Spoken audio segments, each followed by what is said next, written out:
Lietuvių liaudies sakmė. Mainai.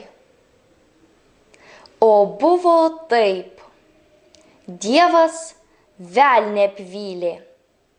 Velnis parūpino bites, o Dievas turėjo varmus, kur kanda karves arklius.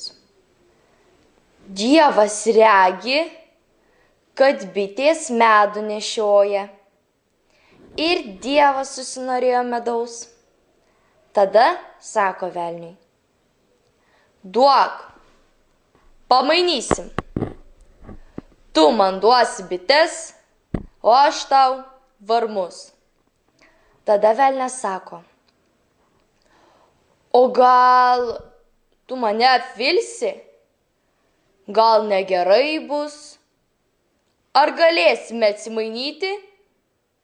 Ir Dievas sutiko.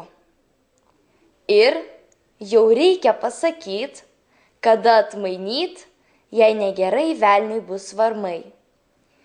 Jisgi nežino, gal tie varmai bus geriau kaip bitės.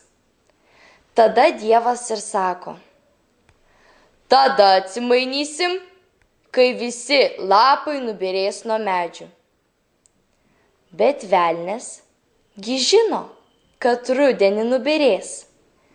Bet Dievas tada išgalvojo pušį ir eglę, kurių lapai niekada nebyra. Kada velnias atėjo rudenį pas Dievą, kad jau lapai nubyrėję, tada Dievas ir sako velniui: ar aklas esi? Pasidairyk, ar nubyrėjo lapai? Velnias pasidairė, kad yra, ir paliko Dievui bites. O Dievas jas davė žmonėm ir pasakė: kur bitės, ten perkūnas niekada nedauš.